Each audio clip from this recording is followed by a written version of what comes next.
సమాజంలో చైతన్యం తీసుకుని రావడం ద్వారా స్ఫూర్తి నింపిన మహాత్మా జ్యోతిరావు పూలే నాడు వేసిన ప్రతి అడుగు నేడు బడుగు బలహీన వర్గాల వారు ఉత్తమమైన స్థానంలో నిలవడానికి కారణం అనడంలో ఎటువంటి సందేహం లేదని జిల్లా కలెక్టర్ పి ప్రశాంతి పేర్కొన్నారు.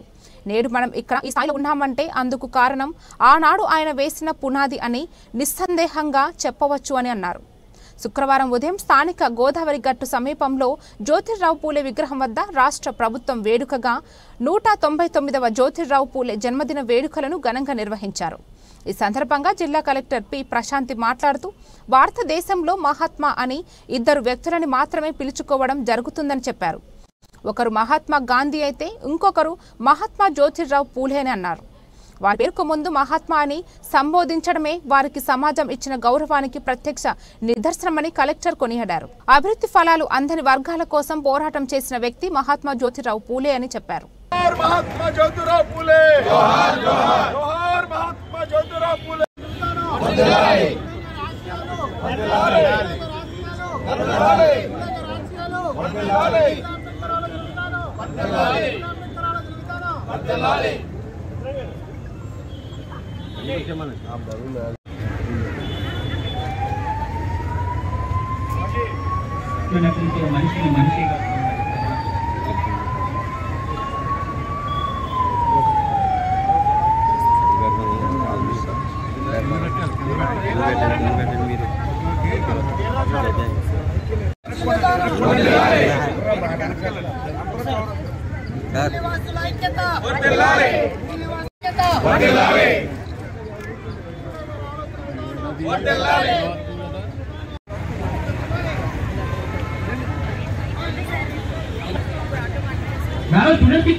మందికి 3,51,51,92,000 ఇస్తున్నామండి.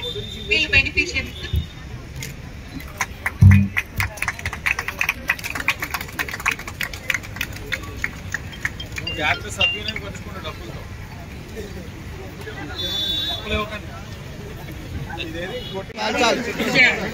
పూలే సామాజిక చైతన్య వేదిక ఆహ్వాన సంఘం తరఫున ఈ చెక్ ని 1,10,000 రూపాయలు తీసుకుని ఈ పిల్లలకు అందించడం జరిగింది. ఎమ్మెల్యే గారు ఏమన్నారంటే వెళ్ళినప్పుడు పూలే గారు కాన్సెప్ట్ ఏంటంటే విద్య అని చెప్పినప్పుడు పూలే గారు విద్య కోసం చేశారు కాబట్టి పిల్లలకు మనం ఏమైనా చేద్దామని ఆయన సలహా ఇవ్వడంటే ఆ సలహాని వెంటనే మా సభ్యులు అంగీకరించి 1,10,000 రూపాయలు పిల్లలు ఇవ్వడానికి ముందుకు వచ్చినందుకు అందరికీ ధన్యవాదాలు తెలియజేస్తాను. థ్యాంక్ యూ వెరీ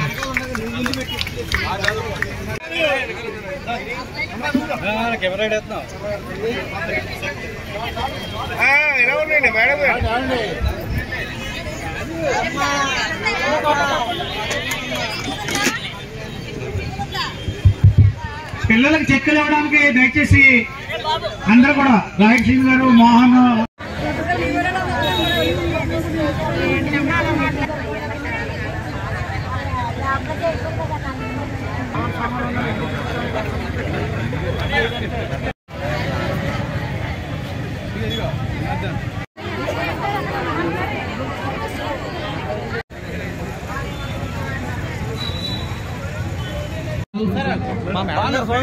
యువ నాయకులు శ్రీ ఆదిరెడ్డి వాసు గారిని వేదిక మీద రావాల్సిందిగా సాదరంగా ఆహ్వానిస్తున్నాం. అలాగే మన జిల్లా కలెక్టర్ శ్రీమతి ప్రశాంతి గారిని సాదరంగా వేదిక మీదకి ఆహ్వానిస్తున్నాం. జాయింట్ కలెక్టర్ శ్రీ ఎమ్మెల్సీ అతిథిగా ఈ కార్యక్రమానికి జాయింట్ కలెక్టర్ ఆహ్వానిస్తున్నాం. Rajahmundry municipal corporation additional commissioner Shri Ramalingeshwar గారిని సాదరంగా ఆహ్వానిస్తున్నాం. కార్పొరేషన్ రాష్ట్ర చైర్మన్ శ్రీ కుడిపిడి సత్యబాబు గారిని నాయకత్వాన్ని కూటమి నాయకత్వాన్ని సాదరంగా వేదిక మీదకి ఆహ్వానిస్తూ ఈ కార్యక్రమాన్ని ముందుకు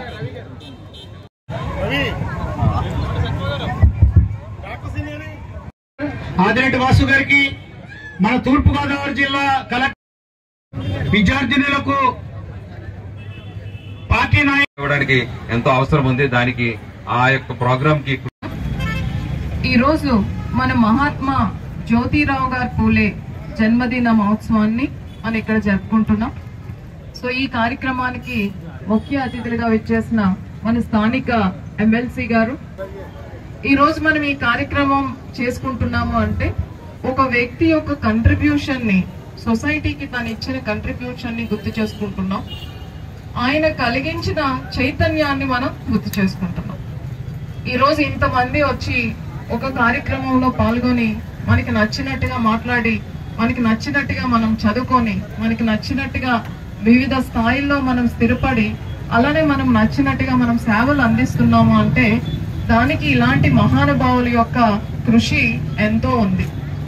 మనం ఆయన గురించి మాట్లాడాలి అని అంటే మహాత్మా అని మన దేశంలో ఇద్దరినే మనం పిలుస్తాం.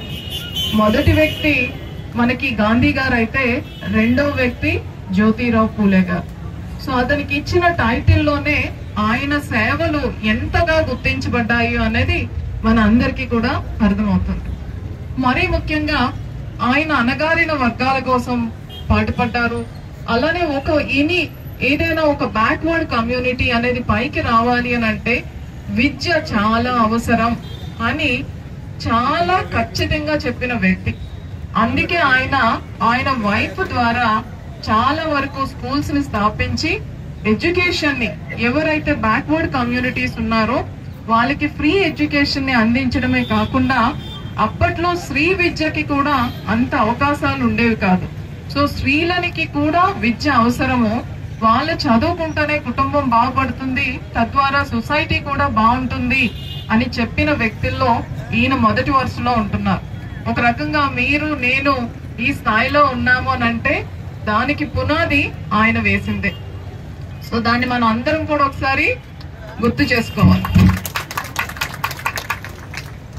అలానే ఆయన గురించి మనం మాట్లాడేటప్పుడు చాలా ఆయన బుక్స్ రాశారు, రచయిత, అలానే ఒక పొలిటికల్ వాది, అంటే పొలిటికల్ లీడర్ కాదు, ఒక రాజకీయవేత్తగా ఆయన చాలా థియరీస్ ని అడ్వకేట్ చేయడం జరిగింది. అలానే సోషల్ యాక్టివిస్ట్.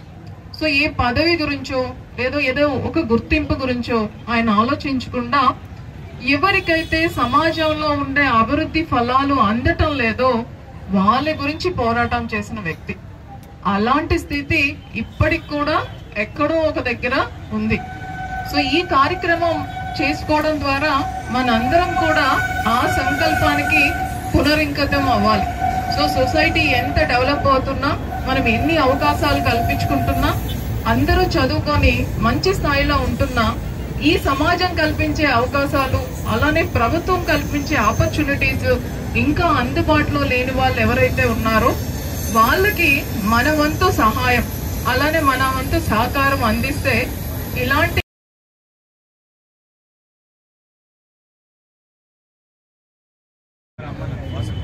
స్వతంత్ర పోరాట సమయానికి ముందు నుంచే మన దేశానికి ప్రథమ సామాజిక తత్వవేత్త దానికి ప్రయత్నం చేయొచ్చు. ఆ టైంలోనే వారి ఈ సామాజిక తత్వవేత్త అనేటువంటి పరిస్థితి మన భారతదేశంలో నిర్మాణం అయింది. కుల వ్యవస్థకి వ్యతిరేకంగా పోరాటం చేయడం, అణిచివేత గురైనటువంటి వ్యక్తుల యొక్క జీవితాల్ని వెలుగులోకి తీసుకురావాలనేటువంటి పరిస్థితి, ఒక ఆత్మస్థైర్యాన్ని ఈ వర్గాల్లో కల్పించాలనేటువంటి శక్తివంతం లేకుండా ప్రయత్నం చేయడం. మరి వీటి అన్నిటికంటే వారు సత్యధర్మ శోధక మండలిని స్థాపించారు. సత్యధర్మ శోధక మండలి, ఇది చాలా గొప్ప అంశం వారి జీవితంలో. సత్యధర్మ శోధక మండలి అంటే వారు చేసే ప్రతి కార్యక్రమం కూడా ఒక సత్యాన్ని బేస్ చేసుకుని, మన దేశంలో ఉన్నటువంటి పరిస్థితుల్ని ఇది సత్యానికి ఆధారంగా, అంటే వెనుకబడిన తరగతి అనేటువంటిది సామాజికంగా జరుగుతున్నటువంటి అంశాలని, ఇది సత్య ధర్మ శోధక మండలిని వారు స్థాపించారు. దాన్ని ఆధారం చేసుకుని అనేక కార్యక్రమాలను వారు తీసుకున్నారు. వారి భార్యతో మొదలుపెట్టి దేశంలో ఉన్నటువంటి అందరినీ కూడా చైతన్యపరిచేటువంటి వ్యక్తిగా, ఒక సంస్కరణవాదిగా వారి కార్యక్రమాన్ని చేయడం మన యొక్క ప్రైమ్ రెస్పాన్సిబిలిటీ. అలాంటిది గవర్నమెంట్ స్వీకరించడం, ఈ కార్యక్రమంలో మమ్మల్ని అందరినీ కూడా పాల్గొనేటువంటి అవకాశాన్ని కల్పించినందుకు ప్రభుత్వానికి, ఈ వేదిక మీద ఉన్నటువంటి పెద్దలందరూ కూడా ధన్యవాదాలు తెలియజేస్తూ నేను ముగిస్తున్నాను. ఆర్థిక రాజకీయ అసమానతలన్నీ కూడా తొలగించడానికి ఉద్యమం చేసి ఈరోజు ఎంతో మంది ఈ వేదిక మీదే కాదు అనేక వేదికల పైన ఈ రోజున ఆయన చేసిన ఉద్యమం వల్ల గౌరవంగా రాజకీయంగా కానీ ఇతర వృత్తిపరంగా కానివ్వండి ముందుకు వచ్చారు అని అంటే మనందరం కూడా ఒకే ఒక పేరు చెప్పుకోవాలి, అది మహాత్మా జ్యోతిబాయ్ పూలే. మనందరం కూడా చాలా గర్వంగా చెప్పాలి. ఎందుకంటే ఆ రోజు అనేకమైన అసమానతలు ఉన్నాయి, విద్యాపరంగా అసమానతలు ఉన్నాయి, లింగపరంగా అసమానతలు ఉన్నాయి. మగవారే చదువుకోవాలి, ఆడవారు చదువుకోకూడదు, ఆడవారంటే ఇంతే పరిమితం అని చెప్పి అనేక షరతులు ఉన్న ఆ రోజుల్లో ఆ కట్టుబాట్లన్నింటినీ కూడా తొలగిపోవాలని ఆఖరికి వాళ్ళ భార్యనే విద్య అందించి ఆవిడనే టీచర్ గా తీర్చిదిద్ది ఆవిడతోటే పిల్లలకి విద్య అందించిన మహనీయుడు జ్యోతిబాయ్ పూలే గారు. అంటే చాలా మందికి అనిపిస్తుంది ఇవన్నీ నేనెందుకు చేయలేను, ఇవి నాకు చెయ్యాలని అని అనిపిస్తుంది. కానీ ఆ చెయ్యాలనుకున్న దాన్ని ఆచరణలో కొంతమందికే చేయగలుగుతారు. ఆ కొంతమంది చేయగలిగిన వాళ్ళని మహాత్మా అని పిలుచుకుంటాం, గొప్పవారిగా మనం ఈ రోజున కొనియాడతాం. ఈ రోజు నేను జయంతి వర్ధంతి మనం ఎందుకు గుర్తు పెట్టుకుంటా ఉన్నాం? ఈ రోజు ఆయన ఇచ్చిన అవకాశం వల్ల బీసీలుగా కానీ, అట్టడుగు వర్గాలు కానీ, అణగారిన వర్గాలు కానీ, బలహీన వర్గాలు కానీ ఈ రోజున అందరూ కూడా ఎదిగారు అని అంటే ఆయన ఇచ్చిన అవకాశం వల్లనే. కాబట్టి ఈ రోజు జయంతి గాని వర్ధంతి గాని అధికారికంగా మనం కార్యక్రమాలు చేసుకుంటా ఉన్నాం. ఇది మన అందరి యొక్క అవకాశం, గొప్ప అవకాశం.